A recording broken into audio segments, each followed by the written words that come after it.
My name is Olivia. This happened about half a month ago. I received a call from my mother-in-law, Lily, inviting me to a memorial ceremony. Yes, I'll come. I replied cheerfully, but inside I felt down. A memorial ceremony means Tommy and the others will be there too, right? That was my worry. My husband Ken and I got married about 3 years ago. During a family meeting back then, Ken's sister-in-law, Emma, said to me when the in-laws weren't around, "You're kind of plain. Disappointing to have someone like you as a sister-in-law." I was furious, of course, but I didn't want to make a scene, so I pretended not to hear. Then Ken's brother-in-law, Tommy, added, "I don't mind if you're plain or poor." Poor? "Yeah, your family's just average, right?" "Well, yes." "Then you're poor. Not a good match for our family." They mocked me like that. Ken noticed and stepped in quickly, so the conversation ended there, but it still hurt. What was that about? Even with all their money, they're poor in character. I complained later, but it was just a petty response. Because of that, I still don't like Tommy and his wife. No, it's more accurate to say I hate them. I don't want to see Tommy, but I already told Lily I'd come. Regretting, I went to the in-laws' house for the memorial ceremony. Their family runs a big company locally, so at their memorial ceremony, there were many guests.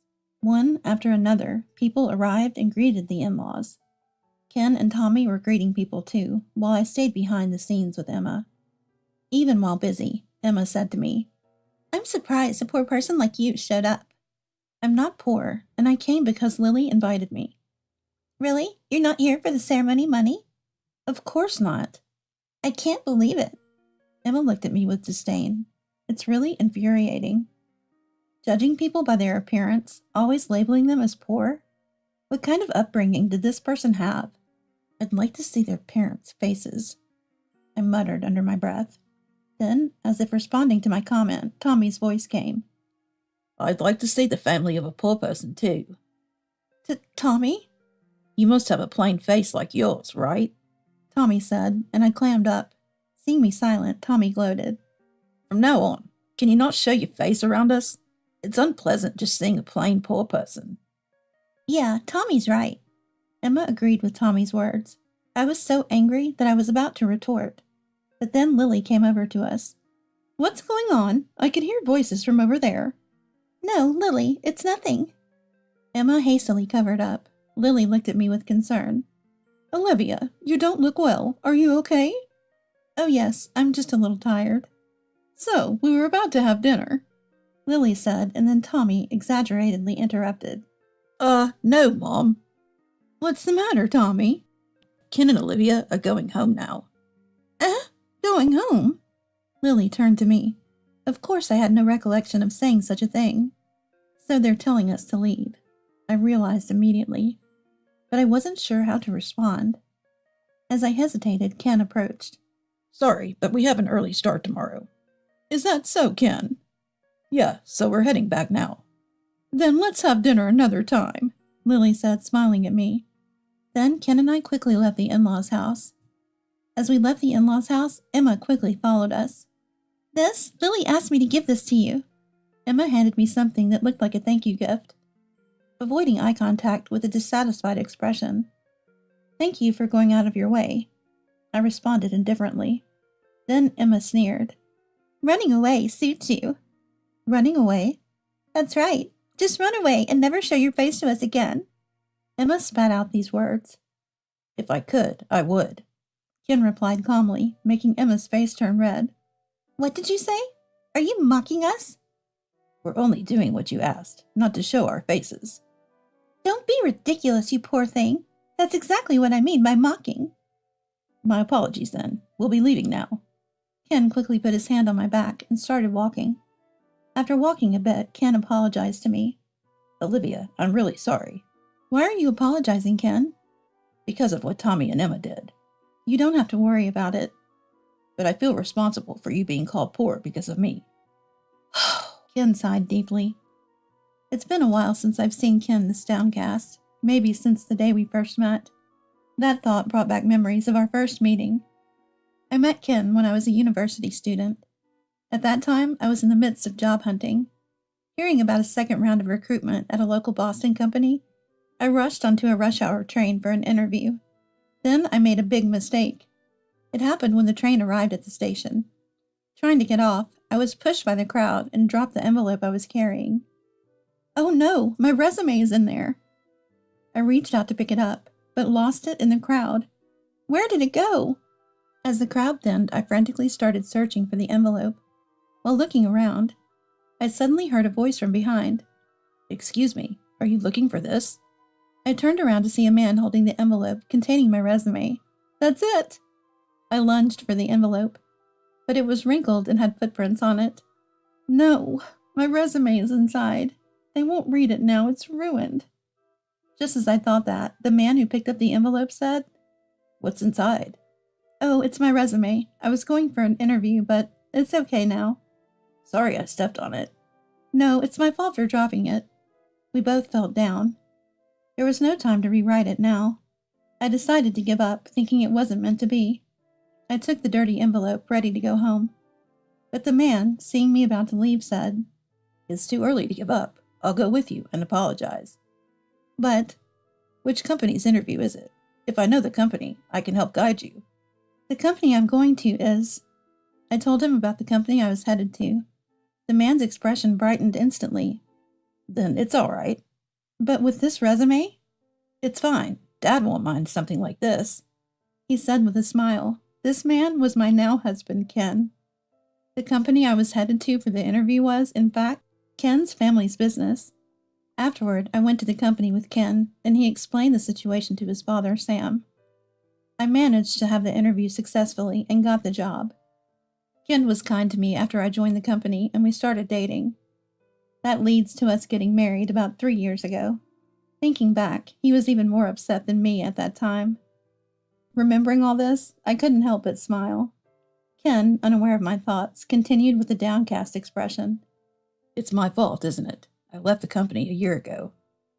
What do you mean? Remember, I left Dad's company a year ago. That's why Tommy and the others are acting up. I'm really sorry. Ken apologized, looking guilty. Tommy and the others had been mocking me since we first met, but their taunts were directed only at me. Ken never received any bad remarks before. But that changed a year ago, with his resignation. Ken, having graduated from university, worked at Sam's company. He was one of the heirs apparent, holding a fairly high position. Then, one day a year ago, Ken came home from work and said to me, Olivia, I quit my job. Why? I was obviously shocked. With a normal company, there could be various reasons, like downsizing due to poor performance. But Ken worked at Sam's company.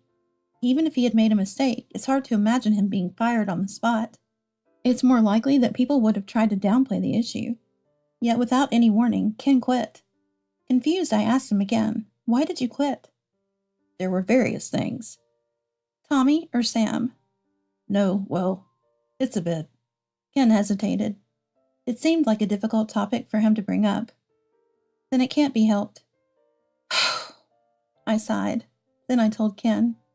Got it. Do you have another job lined up? Olivia, aren't you angry? Why would I be? Your husband just quit his job on his own. Normally, this is where divorce comes up. What? What are you talking about? Well, because there'll be no salary. Listen, I didn't marry money. I married you. Do you understand? Yeah. Money's important, but it's not everything, right? That's true, but... Let's take this opportunity to show Tommy and the others that we can be happy without money. After I said that, Ken suddenly looked down. With tears in his eyes, he kept his head bowed. Sorry, Olivia, and thank you. All right, then starting tomorrow, we'll work hard on living frugally. Thus, Ken left Sam's company. Afterward, he switched to a cleaning company that had a contract with Sam's company. It was owned by an acquaintance of Sam's, but that was it. Ken's salary was typical for a mid-career hire, and his work was the same as other employees. It involved dirty jobs and overtime. It must have been tough for Ken, who was used to intellectual work. Still, he never complained and kept working. Of course, I did everything I could, too. I started part-time at a grocery store and suggested moving to a cheaper apartment. I focused on cooking economical meals and avoided luxury items. We tried our best to live happily on a small income. But Tommy didn't care about that. Seeing our reduced income, he mocked Ken like this. Dragged down by a poor person. Now you're officially a poor couple. Congratulations. Moreover, Emma said to me, You moved to a moldy apartment, right? It's not moldy. You don't have to pretend. I'll give you a housewarming gift. A housewarming gift? Yes, this. Emma handed me insecticide and disinfectant wipes. Seeing my grimace, Emma said, You'll need a lot of these, right? Your old apartment must be full of pests. Thank you.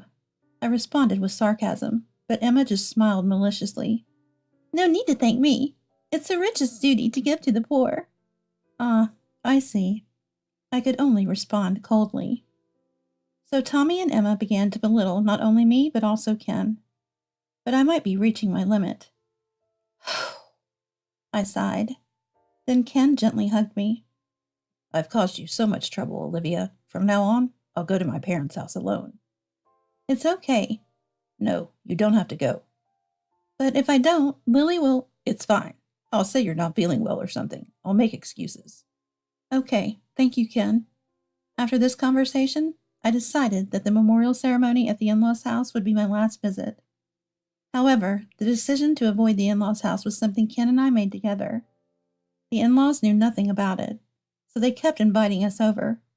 But each time I made excuses not to attend. It seemed like the in-laws were worried about me, but there was nothing I could do. Meanwhile, Tommy and Emma were gloating. They bragged to employees and acquaintances that the house and company were now theirs. It was frustrating, to say the least. Still, I didn't have the right to correct them. Even when I heard such stories from people at Sam's company, all I could do was let them pass by. Then one day, I got a call from Lily after a long time. Olivia, how's your health? Well. Having used health issues as an excuse to stay away from the in-laws' house, I could only give a vague response. Sensing my situation, Lily hesitantly asked, Actually, we're planning a family trip. A family trip? The husband got invited by a luxury hotel. They said, please come with your family. I thought about how different it is for wealthy families when Lily continued with concern.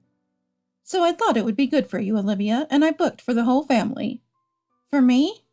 You haven't been coming to the house recently because you've been feeling unwell. I thought you could relax there. They even have a pool. I was moved to tears by Lily's thoughtfulness. Moreover, Lily shared a secret episode with me. Hearing that, I'll go, I immediately said. But after hanging up, I felt a bit of regret. I might cause trouble with Tommy and Emma and inconvenience the in-laws. The thought made me hesitant. Still, having committed to going, I had to be prepared. When Ken came home, I told him the situation, and we decided to go on the family trip. On the day of the trip, as we arrived at the meeting point at the station, Tommy and Emma were already waiting. Emma spotted us and approached briskly. Why did you come, you poor thing? As a son's wife and an outsider? Could you not act like you're part of the family? If I, as a son's wife, am not family, then Emma, you also are a son's wife, so you are not either, right? What? I'm the wife of the eldest son. I'm the family who'll bear the important heir. Her self-serving logic was exasperating. While this was happening, Lily and Sam arrived. Lily immediately came over to me. It's been a while, Olivia. It has been. Nice to see you. I'm glad you're looking well. Enjoy the trip. I will. I glanced at Emma, who seemed quite frustrated, internally saying, serves you right, to myself. I followed Lily towards Sam. We then took a train to a high-end hotel in a famous tourist area. As we walked through a street lined with souvenir shops, Lily said, There's a store my husband and I want to visit. Could you go ahead to the hotel? Sure, I can take care of your bags. Emma volunteered like a child. Oh, thank you. Then I'll leave it to you. Lily said this and went off somewhere with Sam. As soon as the in-laws were out of sight, Emma started complaining to me. Can't you just go back even now? Why should I? Because I don't want to travel with a poor person. We can't go back now. Everything is already booked. You can make up some urgent matter. No, I won't. I firmly refused and started walking towards the hotel. Emma Grumpy followed me. Then from behind, she threatened. If you won't go back, I'll make you. What? Nowadays, you can cancel reservations over the phone or online. Emma took out her mobile phone. Please stop. I grabbed her arm. At that moment, Tommy's loud voice echoed around us. So desperate to stay at a luxury hotel, huh? You poor thing. Turning around, Tommy stood with his arms crossed, glaring at Ken and me. Tommy, cut it out. I'm getting angry, too. Ken retorted sternly, but Tommy unfazed. I get why a poor person wants to stay at a luxury hotel, but you're just a nuisance to the family. You get that, right? I don't understand you at all, Tommy. Enough. Have you lost your mind along with your money, Tommy? Tommy pointed at Ken. I had reached my breaking point. Furious, I approached Tommy without holding back. Always going on about being poor. What do you want to say? The value of money is different for everyone. Huh. A poor person like you talking about the value of money? Poor people should just stay quiet. Shut up. No matter how much money you have, it's worthless if your character is this bad. What? Are you saying I have a bad character? Oh, didn't you realize? You're incredibly spiteful. Just shut up and listen. Tommy tried to grab me. At that moment, Ken stepped in between us. He grabbed Tommy's arm and said, If you dislike us so much, why don't you just cut ties? That's right, I'll throw you out, Tommy shouted, just as Lily's voice came from behind. The one leaving is you, Tommy. Mom. Tommy turned around in a panic. He quickly straightened his clothes and approached Lily. Mom, I didn't do anything. Didn't do anything. I know everything. Lily scolded Tommy. Emma, looking flustered, joined in. It's not like that, Lily. It's Olivia who... How shameful. You really don't know anything. Don't know anything? Tommy and Emma looked puzzled. In front of them, Lily started to recount the episode she had told me. It was a story from just over a year ago. Ken, who was working at Sam's company at the time, was heading to a client. Normally, he would use a company car for such trips. But that day, all the cars were in use. So Ken took the train to the client. Getting off at the station near the client's office, Ken found a young boy about elementary school age, looking around the platform, clearly searching for something. Ken saw himself in that boy, reminiscent of when we first met. So he approached the boy. What's wrong, kid? I dropped my wallet. The boy explained that he lived in Portland. His parents were busy with work and hardly had time to go out with him. So he decided to visit his relative's house alone. He had his parents' permission, but soon realized he'd lost his wallet. So you were looking for your wallet? Yeah, I can't get home without it. The boy looked close to tears. But where he lost the wallet was unknown. Ken, feeling sorry for the boy, gave him a few $10 bills. Use this to get to your relatives. You can borrow the fare for the return trip. Really? Of course, and remember to report your lost wallet to the station staff. Got it. Ken was about to rush to his appointment, but then the boy stopped him. Ken thought the boy wanted to return the money. I'm in a hurry. You don't need to give it back, Ken said. But the boy said, To me, a few tens may not seem much, but to you, it might be worth more, right? At first, Ken didn't understand what he meant. As he listened more, he realized the boy's point. To the receiver, the money is just its face value, but for the giver, it's earned with the support of family and friends. Therefore, having money means that you have that much support. Thus, giving money carelessly to a stranger, especially a child, isn't right. The boy shared these thoughts, not necessarily correct. But Ken was moved by the education the boy received about the value of money. He followed the boy's wishes. Eventually, the boy, insisting on returning the money, took Ken to his relative's house. There, the relatives thanked Ken and returned the money. By then, Ken was late for his appointment. The client was understanding, but someone didn't accept this. The person who didn't accept this was Tommy. Without listening to any reasons, he said, Unacceptable. Tardiness is tardiness. Take responsibility. All right, Tommy, I'll resign. And so Ken left the company. Lily concluded the story. The child insisted on expressing his gratitude and invited us to the hotel. Wait, so staying at the luxury hotel is because... Emma turned to Ken with a look of surprise. Lily nodded. Yes, he wanted to return the favor by offering his service. But he never mentioned such a thing. Tommy snapped at Lily. Lily glared back. You just didn't listen to the story. But... Be quiet. More importantly, Sam has something to say to you. Lily turned, revealing Sam standing behind her. Sam approached with a stern face, showing Tommy a stack of documents. Do you know what this is, Tommy? Dad, is this from accounting? Yes, there were many oddities, so I had it investigated. Oddities? Tommy's face filled with anxiety. I realized what was coming next. Ah, Tommy had done something wrong. Soon, Sam's angry voice filled the air. Tommy, you've been embezzling company funds. That was my money. No, it's different, Dad. What's different? The investigation results are in. But, enough, no excuses. If you make excuses, I'll file a criminal complaint. Do you understand? Ugh. Tommy collapsed to the ground, speechless. Sam then turned to Emma. Emma, you're complicit, aren't you? No, I didn't. Buying up luxury brands, it seems. When Sam said that, Lily pulled out a stack of receipts from her bag. Showing them one by one, she said to Emma, I got copies from your favorite stores. You've been living quite comfortably, haven't you? No, that's not true, Lily. What's not true? They're all in your name. But this is my... Paid for with company money, right? Be prepared for a lawsuit for damages.